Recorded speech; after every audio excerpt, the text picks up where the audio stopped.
So if you currently feel like giving up right now, or you are just struggling to hold on, just hear me out for a minute, okay?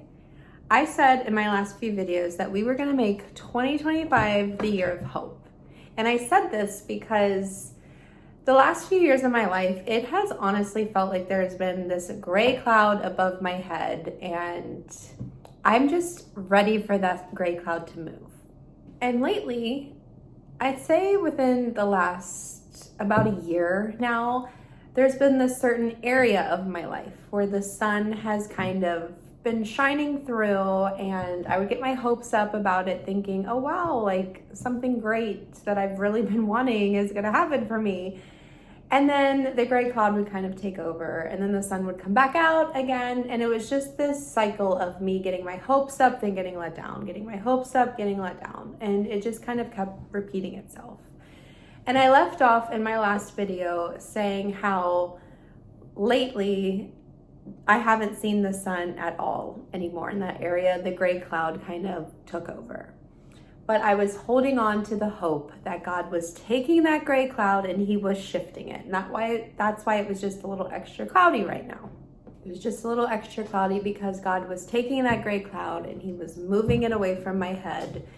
And this time when the sun comes back out, it was gonna stay out. That is what I have been hoping for. That is just what I've been praying would happen. I've been trying so hard to just keep my faith that, you know, the sun is going to shine in that area of my life and all will be great.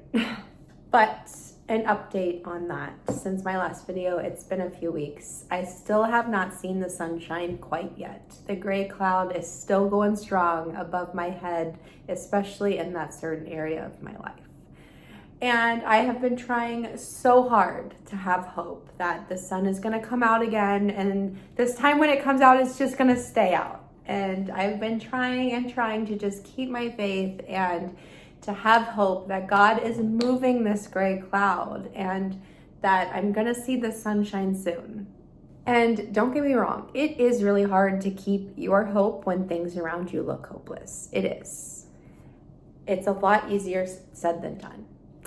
And lately, the enemy has been attacking me like I don't know what, to the point where I have been feeling just so discouraged and defeated. I have been doubting absolutely everything. I have been anxious. I've been depressed. I've been in my head, overthinking absolutely everything. The enemy has been after me.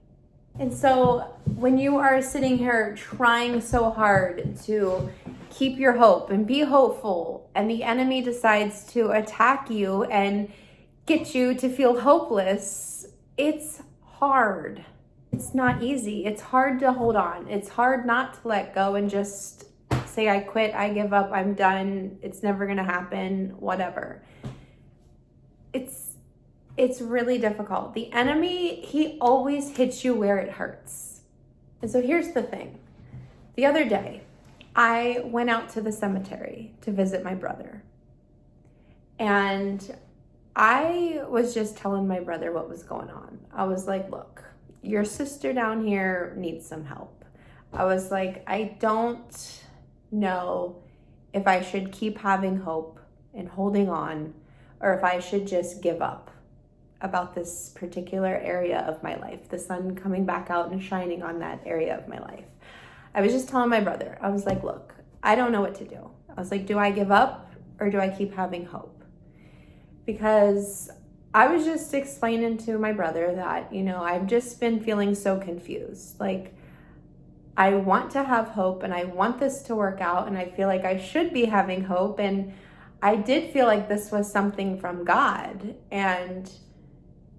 but the enemy has me so confused. He's just been attacking me so much that I have been doubting absolutely everything, to the point where it has me so confused that I've been going insane. And so I was just at the cemetery talking to my brother, and when I left the cemetery, one of the last things I said to my brother was, I don't know if I should give up or if I should just keep having hope. And then, you know, I told my brother bye and that I loved and missed him, and I left the cemetery. And now I don't know if my brother can actually hear what I'm saying to him when I'm visiting him at the cemetery, but I do know that God can hear me. And God can hear every word that I am saying when I'm standing there talking to my brother. So later on that day, when I left the cemetery, it was probably about 2 or 3 hours after. I was in the car with my dad, and we were on a road that I had never been on before. My dad we were going somewhere, and he was taking all these back roads, and he was going a way that I had never been before. So I really didn't know where we were exactly. But we came to a red light, and I just happened to look over, and there was a pole there near the sidewalk, and on the pole there was a sticker, just one random sticker. And the sticker, it said, "Don't give up." Now tell me that's not a sign from God. I just happened to look out the window. I just happened to look over, and there's this sticker right there in my face. It says, "Don't give up." And I had just left the cemetery a few hours before that, asking my brother, basically, do I just give up, or do I keep having hope? And then I get this sign, which to me, that's a sign from God telling me not to give up. Listen, I can't sit here and tell you why things are happening the way that they're happening. I can't sit here and tell you what's going to happen, because I don't know. I'm not the one who holds the future. God is. God knows what's going to happen before it even happens. He sees things we don't. He hears things we don't. He's doing things behind the scenes right now that we know nothing about. And his timing is completely different from ours. All I know is this. If God has you waiting right now, you just have to be patient and trust him. You can't listen to the enemy when he comes in.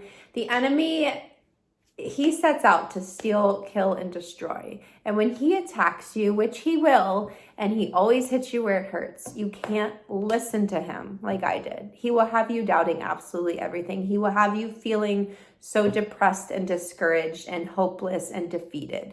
That's what he does.